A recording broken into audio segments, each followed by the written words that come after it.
Bapak-bapak pendeta-pendeta, hari ini saya mau sampaikan, ya, ini gubernur. Gubernur itu mewakili Indonesia. Ya, negara punya perwakilan yang ada di sini. Ada Garuda di topi, ada Garuda di dada. Tapi bawa dari sana sampai ke sini itu tidak sopan. Ya, bawa halaka, himai, pendeta bangkit, berdiri.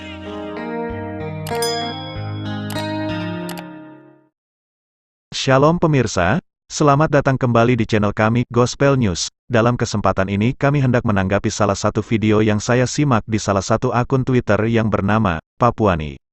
Di mana dalam video tersebut, ada seorang tokoh agama yang sedang berbicara dari atas mimbar gereja soal penangkapan Gubernur Papua nonaktif, yakni Pak Lukas NMB oleh KPK RI pada tanggal 10 Januari lalu, di sebuah restoran di distrik Abepura, Kota Jayapura, Papua.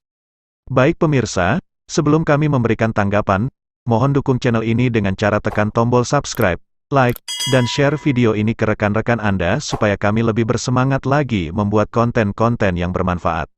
Baik, untuk lebih jelasnya kita simak video berikut ini. Bapak-bapak pendeta-pendeta, hari ini saya mau sampaikan, ya, ini gubernur. Gubernur itu mewakili Indonesia.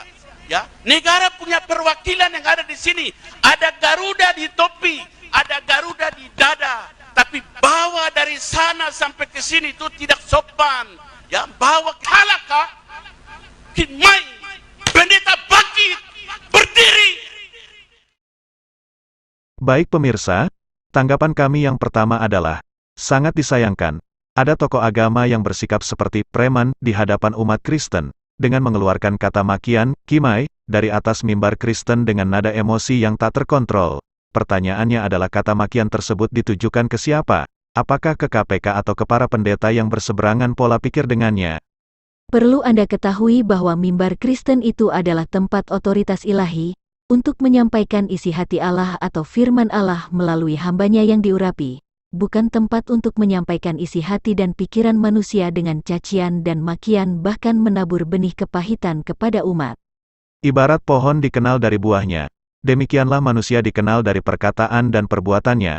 Baca Injil, Lukas 6 ayat 43-45, pohon dan buah. Injil Lukas pasal 6, ayat 43-45 berbunyi, "Karena tidak ada pohon yang baik yang menghasilkan buah yang tidak baik, dan juga tidak ada pohon yang tidak baik yang menghasilkan buah yang baik, sebab setiap pohon dikenal pada buahnya. Karena dari semak duri orang tidak memetik buah ara dan dari duri-duri tidak memetik buah anggur. Orang yang baik mengeluarkan barang yang baik dari perbendaharaan hatinya yang baik dan orang yang jahat mengeluarkan barang yang jahat dari perbendaharaannya yang jahat, karena yang diucapkan mulutnya, meluap dari hatinya." Baik pemirsa, kita lanjut simak videonya. Bawa selama 5 hari. Selama 5 hari dia tidak makan. Selama 5 hari tidak bisa minum obat. Ya, makanan yang beli di restoran di luar baru kasih masuk. Tolong rekam samping suara. Ya, rekam itu bawa itu beli nasi kotak dari luar baru kasih dia makan. Ya, Bapak Ibu sekalian, selama 5 hari ya tidak bisa ganti pakaian. Ya, kencing berak semua di dalam tempat tidur. Pemimpin Papua Lukas ya. Oh, jangan tidur. Gembala jangan tidur. Ya, jangan munafik. Ya, jangan judas. Gereja gini punya sikap jelas. Menuju ke mana jelas. Tanggapan kami yang kedua adalah, beliau katakan gembala jangan tidur, jangan munafik, jangan yudas. Mendengar ini kami rasa lucu. Kenapa? Karena seorang gembala jemaat itu tugasnya adalah menuntun jemaatnya untuk hidup sesuai dengan kebenaran firman Tuhan, bukannya mengompor-ngompori jemaatnya untuk melawan pemerintah, sebab tindakan melawan pemerintah itu bertentangan dengan firman Tuhan. Baca kitab Roma 13 ayat 1-7, kepatuhan kepada pemerintah. Jadi pemirsa, ketika dia mengatakan gembala jangan yudas, artinya secara implisit dia mempersonifikasikan Pak LE seperti Yesus dan para gembala yang berseberangan dengannya atau kelompok mereka dipersonifikasikan seperti Yudas yang mengkhianati Yesus. Nah ini kan sangat lucu dan tidak masuk akal sehat. Landasan berpikirnya pakai logika apa ya? Jelas-jelas Yesus dan Le beda. Bedanya di mana? Kalau Yesus menyerahkan dirinya untuk kita sebagai persembahan dan korban yang harum bagi Allah. Baca kitab Efesus 5 ayat 2.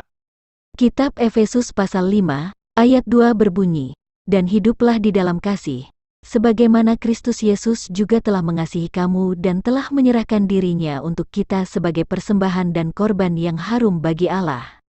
Dan masih banyak ayat lain yang menyatakan bahwa Yesus menyerahkan diri. Meskipun kata Pilatus, "Aku tidak mendapati kesalahan apapun pada orang ini." Baca Injil Lukas pasal 23 ayat 4. Injil Lukas pasal 23, ayat 4 berbunyi, kata Pilatus kepada imam-imam kepala dan seluruh orang banyak itu, "Aku tidak mendapati kesalahan apapun pada orang ini."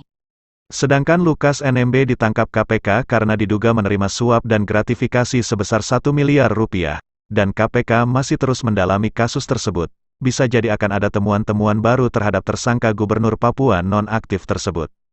Jadi pemirsa, Yesus dan Lukas NMB beda kasusnya. Bukan hanya beda, tapi sangat beda, sebab Yesus tidak terbukti kesalahannya, sedangkan Lukas ditangkap karena diduga melakukan tindak pidana korupsi. Baik, kita lanjut. Ya, ya. Oh, jangan tidur. Yang paling jangan tidur. Ya, jangan munafik. Ya, jangan judas. Gereja gini punya sikap jelas. Menuju ke mana jelas. Tanggapan kami yang ketiga adalah, dalam video itu beliau juga mengatakan, sikap Gidi jelas. Arah kemana jelas?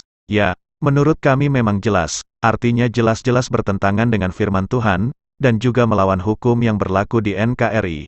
Jika sikapnya adalah melawan pemerintah dan menuntut Lukas NMB dibebaskan, sebenarnya kalau memang maunya begitu, ya silakan kumpulkan alat bukti yang cukup dan dapat membuktikan bahwa Lukas NMB tidak bersalah, dan bawa ke persidangan supaya dengan adanya alat bukti tersebut bisa jadi pertimbangan hakim untuk memutuskan perkara dan vonis bebas.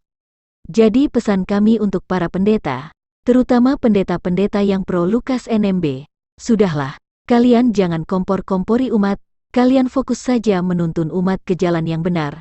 Kasih makan rumput yang hijau, jangan rumput kering, kasih minum air yang jernih, jangan air kabur, apalagi kalau sampai menabur benih kepahitan, ini bahaya, bahaya untuk kalian sendiri dan umat Tuhan yang dipercayakan pada kalian, hidup di dunia ini sementara, nanti kalau mati dalam kepahitan di mana tempatnya, yang jelas bukan di sorga. Jadi pemirsa, sesama orang Kristen, kami merasa perlu untuk mengingatkan ini kepada kalian karena kita sama-sama saudara dalam Tuhan. Baik pemirsa, sekian dari kami. Semoga video ini bermanfaat dan memberi pencerahan bagi mereka yang punya logika yang sehat dan bersandar pada kebenaran firman Tuhan. Amin.